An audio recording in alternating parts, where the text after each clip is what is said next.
Hoje faz 3 anos do fatídico dia 8 de janeiro. E calma, antes que você passe esse vídeo, porque eu te entendo. Você tá cansado de ouvir sobre 8 de janeiro, sobre anistia. Parece que o Brasil nunca passa dessa página, né? Mas esse vídeo tem a ver com você. Por quê? Porque quando você vê uma injustiça tão grande acontecendo com o brasileiro, você acaba ficando insensível. Você acaba perdendo o sentido de fato de humanidade. E não vê mais essas pessoas com um olhar humano, mas vê essas pessoas como um qualquer. Afinal de contas, né, não era um parente seu, não era alguém que você conhecia, afinal de contas, era só não estar lá que não ia acontecer tudo isso. Pois bem, qual afinal de contas era o crime que essas pessoas deveriam responder? Depredação de patrimônio público, ponto. Porque eles quebraram, isso é crime e ninguém concorda com isso. A não ser a esquerda, né, que quando eles depredam, aí tudo bem. Mas tirando essa parte, quando você pega a pena é de 6 meses a 3 anos de depredação de patrimônio público. Então as pessoas eram para ter sido livres hoje, mas não.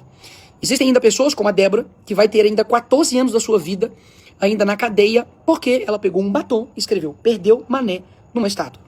Tem também um caso do Breno, que era um vendedor de algodão doce, que também foi preso na multidão. Tem o Felipe, que era um esquizofrênico, e mesmo com um laudo mostrando que ele não poderia ficar preso, ainda assim ele manteve preso durante meses. E também a Iraci, que estava ali na sua prisão domiciliar, e Alexandre de Moraes revogou porque ela descumpriu as regras, porque ela foi para a fisioterapia. Enfim, esses 4 casos que eu contei, digamos assim, são uns casos absurdos, mas que tem muitos outros. Como, por exemplo, o caso do Clesão. E o Clesão, ele não é um nome abstrato, sabe? Não é o nome de um inseto. É o nome de um pai que simplesmente morreu na cadeia por conta da inércia do STF. E morreu.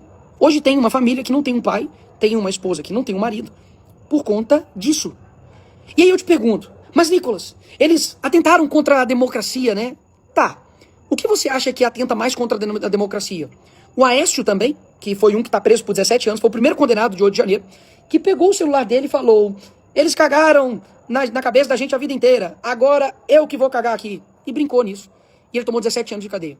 Quem você acha que mais atenta contra a democracia? Essas pessoas que depredaram o patrimônio público, invadiram, cometeram aí esses crimes?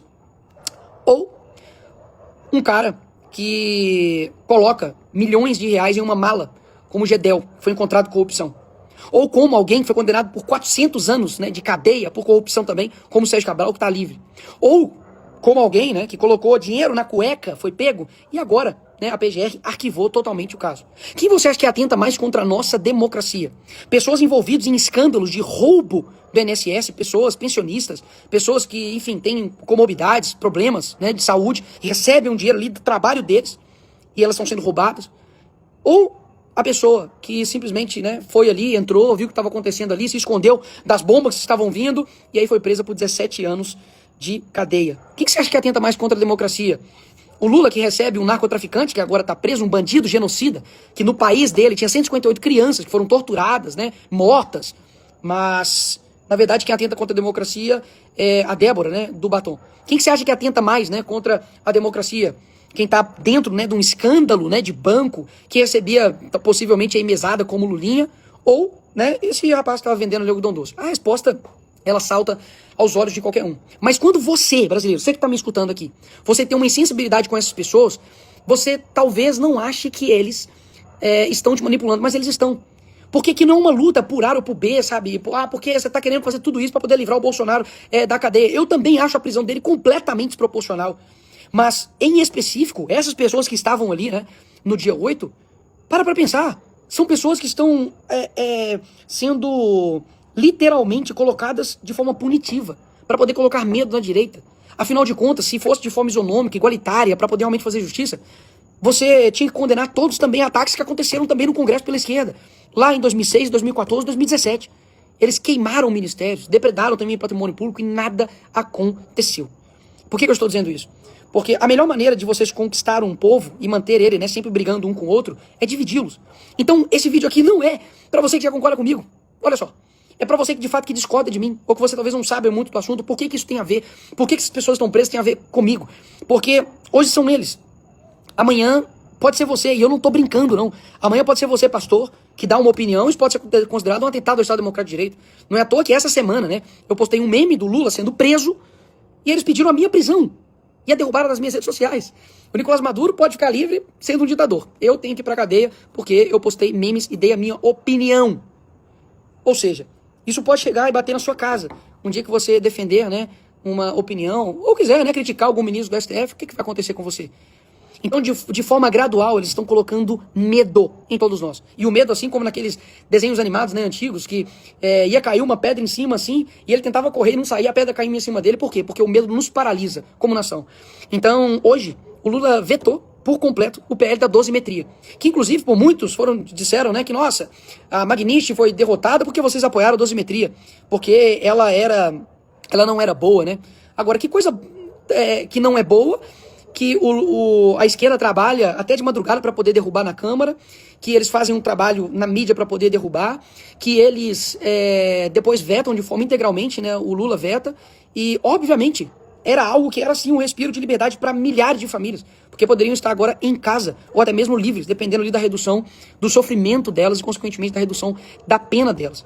Então, hoje, no mesmo dia, né, que a Venezuela está mostrando que está libertando os seus presos políticos, o Brasil decide manter os seus presos políticos. Por que eu estou dizendo tudo isso e por que você está me acompanhando aqui até agora? Porque se nós começarmos a lidar somente que os problemas do Brasil é uma questão somente, digamos, materialista, no sentido de corrupção, no sentido de dinheiro, por mais terrível que isso seja, porque um dinheiro que poderia estar indo para a saúde, para a educação, para a segurança, está indo para bolso de político corrupto, mas os nossos problemas e as nossas reformas precisam ser feitas de forma individual e do nosso coração. Não tem como a gente ter um país onde tudo se é decidido somente por um homem. Onde se tudo a maioria do nosso tempo, pelo menos o meu, né, desde 96, a maioria é governada pelo mesmo partido político chamado Partido dos Trabalhadores. Então, eu quero abrir aqui os seus olhos para que você entenda que a causa de outros, ela também é a nossa.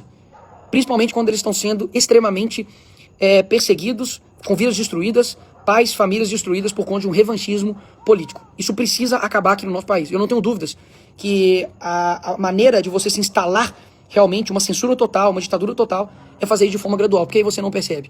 Há 10 anos atrás, se eu contasse para você de que, enfim, pessoas estariam presas por 17 anos por depredação do patrimônio público, que um ex-presidente da República seria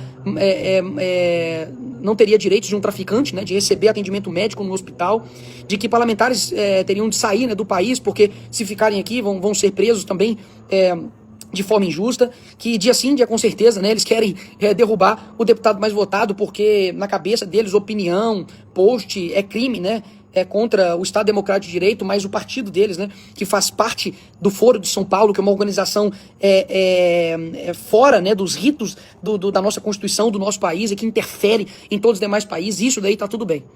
Enfim, a situação não é fácil. Muitas das vezes parece que as notícias que a gente olha, né, parece que cada vez são mais desanimadoras, mas um ponto é, a luta pela liberdade dessas pessoas é muito importante, por isso que eu vou continuar. Essa luta não é de agora. Nós ficamos 6 meses, eu posso dizer por mim, 6 meses na CPMI, lutando contra ministros, contra a mídia, contra ministros de estados, ministros também jurídicos, e destruindo ali narrativas, permanecendo firme, mesmo com toda a pressão, mesmo tomando vários processos. Eu visitei a Papuda e a Colmeia, enquanto o Clezão estava vivo.